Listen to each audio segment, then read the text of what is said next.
अपने फकीरों और महात्माओं, उस्तादों और आचार्यों के मुताबिक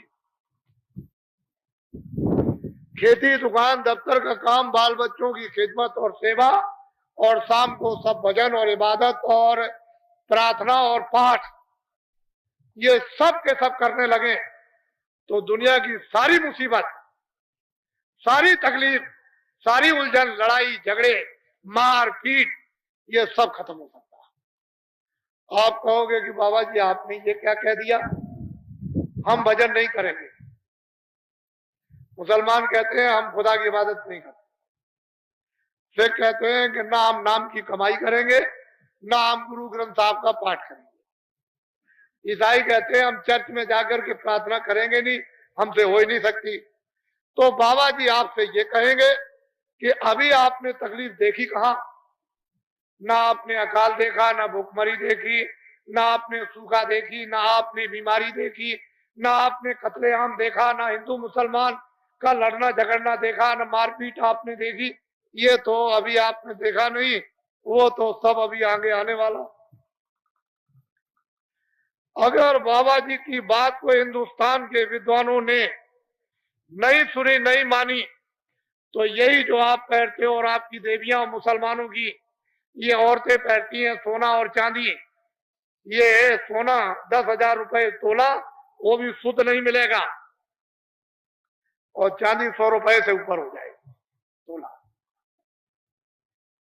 तो आप एक तनाई में बैठ करके सोचना, जो असली चीज है, असली धात है, कोई कागज तो धात नहीं है, वो अगर इतना महंगा हो जाएगा तो देश का क्या होगा, आपको तो नहीं मालूम। इसलिए मैं प्रार्थना करता हूं, मेहनत करता हूं, और आपसे अनुरोध करता हूं कि खेती करो, दुकान करो, दफ्तर के काम करो, ईमानदारी मेहनत के साथ। ईमानदारी मेहनत की जरूरत सब जगह, घर में भी है, पूजा में भी है, समाज में भी है, दफ्तर में भी है, खेती में भी है, कहीं भी जाओ ईमानदारी मेहनत की जरूरत सब जगह पड़ेगी। और ईमानदारी मेहनत नहीं तो 2 मिनट घर नहीं चलेगा, 2 मिनट भी पति और पत्नी नहीं रह सकते। तो जो जिसमें कोई तर्क नहीं, जिसमें कोई संदेह सुबह नहीं, उस बात को आपको जम के पकड़ना है, वो हमारी इंसानियत और हमारी मानवता है। ईमानदारी मेहनत, शरीर पोषण, शरीर हिफाजत के, जिस्मानी हिफाजत के लिए वो आप खेती, दुकान और दफ्तर का काम ईमानदारी मेहनत से, और बाल बच्चों की राजी खुशी की खिदमत और सेवा, आए गए की मेहमानदारी, सत्कार, ये आप जिस्म से, मनुष्य शरीर से करो, ये मानव धर्म, ये है आपका मानव। इससे आप सत्य बोलोगे, इससे दया रहेगी, इससे प्रेम रहेगी, इससे आदर रहेगा, इससे सत्कार रहेगा, और इसी चीजों से चरित्र रहता है, बुद्धि में विवेक रहता है। काम, क्रोध, रोम, मोह, अहंकार को आप अपने वशीभूत कंट्रोल में वो रख सकते हो, और ईमानदारी मेहनत चली गई, तुम खत्म, तुम्हारी समाज खत्म, तुम्हारा धर्म खत्म, तुम्हारी जाति खत्म, इंसानियत खत्म, मानवता खत्म, सारा राज खत्म, सब खत्म हो जाए। इसको आप ध्यान में रखें। तो हम 2 चीज देना चाहते हैं। जितने हमारे छात्र आए अपनी चीज लेकर जाएंगे, जितने भी हमारे भूमि जोतक, खेतिहर, काश्तकार आए अपनी चीज लेकर जाएंगे, और जितने भी हमारे व्यापारी व्यापार करते हैं, दुकानदार, उद्योगपति, अपनी चीज लेकर के जाए। छोटे और बड़े जितने भी दफ्तरों में कर्मचारी और अधिकारी काम करते हैं, अपनी अपनी चीज लेकर के जाए। हम किसी की चीज अपने पास रखना नहीं चाहते, लेकिन पहले हमको असली चीज दे लेने दीजिए, क्योंकि मुझे ये समय मिलेगा नहीं। जब मुझे समय नहीं, और मुझे अभी मिल गया, तो ये आप अपना सौभाग्य समझो। मैं ये जानता हूं कि आपको लेना नहीं आता, और दे दिया जाए तो रखना भी नहीं आता, ये मुझको मालूम है, ये हम सब जानते हैं। लेकिन मेरे पास समय नहीं है, और उसकी मेहरबानी, उसकी कृपा, उसका आदेश, उसका हुक्म हो रहा है कि तुम हीरा बांट दो, अनमोल संपत्ति बांट दो, आत्माओं का धन, रूहों का खजाना बांट दो। तो मैं उसके हुक्म की मुझे तो तामील करनी है, अधूरी तो करनी है। आदेश का पालन करता। मेरे पास समय नहीं है, देश इतना बड़ा है, गांव इतने हैं, पूरब पश्चिम है, इसलिए मुझे पहले अनमोल वस्तु दे लेने दीजिए, क्योंकि ये अवसर कभी मिलेगा नहीं। आधी घड़ी, एक घड़ी, आधी घड़ी, आधी में पुनः जरा सा भी, अरे बूंद बूंद भर के तुम एक एक पैसा जोड़ते हो, लखपति और करोड़पति हो जाते हो। ये तो तुम्हारी आत्माओं का बिखरा हुआ धन, अगर कहीं उसको कण कण अगर जोड़ के जमा कर लो तो बूंद बूंद लोटा भर जाएगा, गड़ा भर जाएगा, तालाब भर जाएगा, समुद्र भर जाएगा। अरे मानव शरीर तो इसीलिए मिला था कि अब की बार अनंतों जन्मों के बाद कितने सज्जु, कितने त्रेता, कितने द्वापर, कितने कलयुग बीत गए, ये मनुष्य शरीर से हाथ धो बैठे। अब की उसकी कृपा और मेहरबानी हो गई तो इस जीवात्मा को जहां से आई वहां पहुंचा दिया जाए। तो आपने तो इसके लिए कुछ सोचा नहीं और इसमें लगे पड़े हो जो तुम्हारी नहीं है।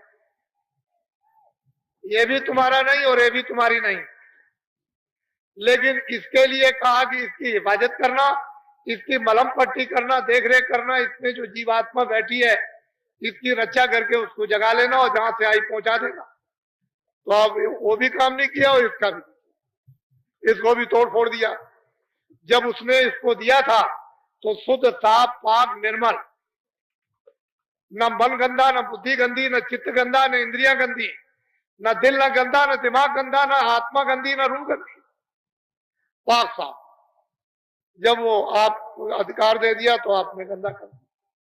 अब जब मांगेगा तो पूछेगा हमने तो तुमको साफ दिया था, तो ये गंदा क्यों तुमने किया? यही तो तुम्हारे ऊपर जिम्मेदारी, क्योंकि उसने अपने हाथ में कुछ नहीं रखा। तो अमोलक वस्तु, आपके पास समय कहाँ, आप सुबह से शाम तक, ये बेचारे जो आए हुए हैं भूम जो तक, अपने अपने दर्द को, अपने अपने कैंसर को, अपनी अपनी बीमारी को, अपनी अपनी तपेदिक को तख्त पर पटको, ताकि हम ये समझ जाएं कि तुमको ये तपेदिक हो गई, तुमको ये कैंसर हो गया, तुमको ये फोड़ा हो गया, तुम में इतना मवाद है। इसको जब पटकोगे इस मंच के ऊपर में तो हमने दवा बना ली, फट दवा निकालेंगे और तुमको दे देंगे, लो ये खा। हमने ये सब दवा बना करके रख ली। अब अगर हम ऐसे जबरदस्ती खिला दें बिना बताए तो आप मुंह बंद करने लगोगे, आप में भाव नहीं रहेगा, क्योंकि तुम ये सोचोगे कि बाबा जी दवा खिला रहे तो कोई जहर तो नहीं दे रहे। लेकिन जब तुम में भाव बन जाएगा कि अरे भाई हमें तो कैंसर हो गया, फोड़ा हो गया, और ये बीमारी हो गई, ये हो गया वो, और ये तुम अब ठीक हो जाओगे तो मुंह खोल दोगे, मुझे डालने में सहूलियत और तुमको अंदर ले जाने में सहूलियत, दोनों तरफ से आसानी हो जाएगी। तो तुम पटको, अपनी अपनी तकलीफों को, दर्दों को बाहर निकाल दो, रखने की अब जरूरत नहीं। क्यों कि तुम बाहर फेंकने वाले बन जाओ और दूसरा लेने वाला बन जाए, इतनी तो बात है। तो अनमोल चीज पहले आप ले लीजिए, ये अवसर नहीं मिलेगा। इतनी मैं आपसे प्रार्थना और अपील करूंगा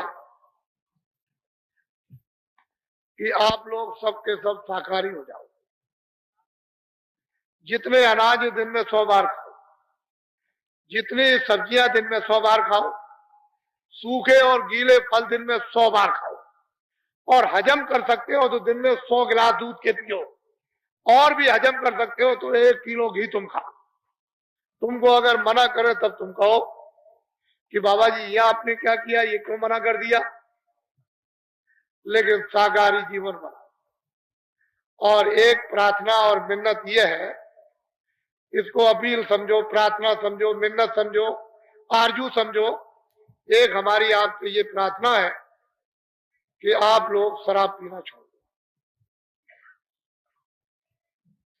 जो कोई भी शराब पिएगा, हिंदू हो, मुसलमान हो, सिख हो, ईसाई हो, छोटा हो, बड़ा हो, अमीर हो, गरीब हो, कोई हो, जो कोई भी शराब पिएगा उसके घर बच्चे बर्बाद, उसका घर बर्बाद, उसकी स्त्री बर्बाद, उसका धन बर्बाद। जो कोई भी शराब पिएगा वो बच्चों को मारेगा, स्त्री को मारेगा, माँ बाप को मारेगा, भाइयों को मारेगा, अड़ोस पड़ोस को, और गाली गलौज दे। जो कोई भी शराब पिएगा, झूठ बोलेगा, धोखा देगा, बेईमानी करेगा और वादा खिलाफी करेगा, जो कोई भी शराब पिएगा वो चोरी करेगा और डकैती करेगा और कत्ल करेगा और कत्ल करेगा।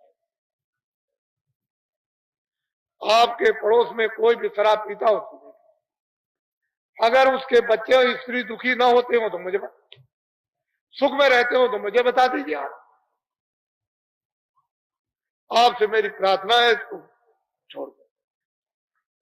ये आपके न हित में है, न शरीर के हित में, न परिवार के हित में, न बच्चों के हित में है, न आत्मा के हित में, न लोक के हित में, न आपकी कीर्ति के हित में, न परलोक के हित में, किसी तरह का आपके हित में है ही नहीं। इसको आप छोड़ दीजिए।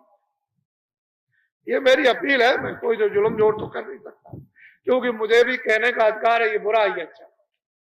आपको अधिकार है उसको मानना न मानना, तो मैं इतनी अपील तो कर ही सकता हूँ, प्रार्थना तो कर ही सकता हूँ। दिन में आप खेती करो, दुकान करो, दफ्तर का काम करो, बच्चों की सेवा करो, और शाम को भगवान का जिस तरह से बता दिया जाए 5 मिनट, 10 मिनट, 15 मिनट बैठकर सुबह शाम को लेटकर खेत में, खलिहान में, जहां कहीं भी समय आपको मिल जाए वो भगवान का भजन। अगर तकलीफ में चली जाए तो मुझसे कहना,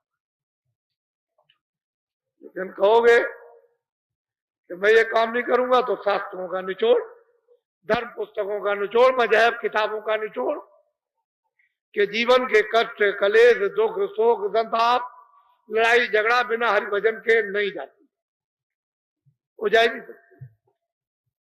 और ये कहो कि खाली पेट भरने के लिए चिल्ला रहे हो, तो तुमसे अच्छे जानवर हैं, तुमसे अच्छे पंछी हैं, उनकी किस्मत में, उनकी प्रारब्ध में वो भोजन रखा हुआ है जो उड़ कर जाते हैं और पेड़ों पर बैठकर, मैदान में बैठ करके चर लेते हैं और पेट भर लेते हैं। और तुमको ये पंच भौतिक मनुष्य शरीर दिया और बुद्धि दी है, और तुमने अपनी प्रारब्ध को ठोकर मार दी, किस्मत को खो दिया। तुमने भगवान पर, खुदा पर यकीन, विश्वास किया ही नहीं कि मेरी प्रारब्ध में सब कुछ रखा है, मेरी स्वास्थ्य पर मुझको मिलेगा इस शरीर की रक्षा के लिए, तो उसको तो आपने प्रारब्ध को गड्ढे में डाल दिया। नया काम कोई करते नहीं हो, प्रारब्ध को ठोकर लगा रहे हो, गड्ढे में डाल दिया।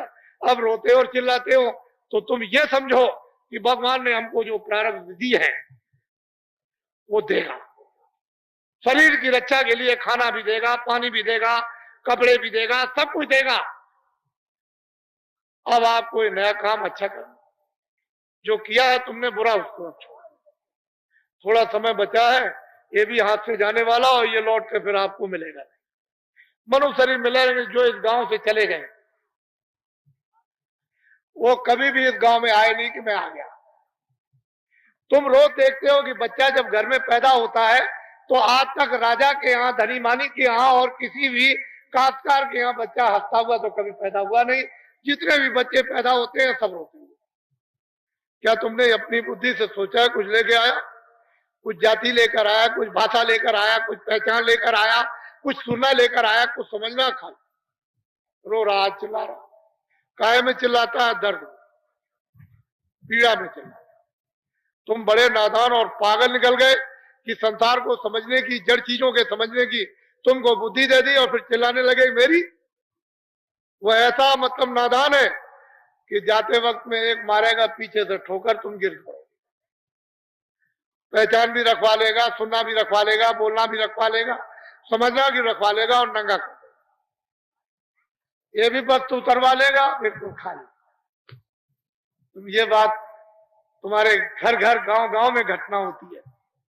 अगर इसी से तुम बुद्धि को जगा लो तो और शिक्षा लेने की जरूरत आप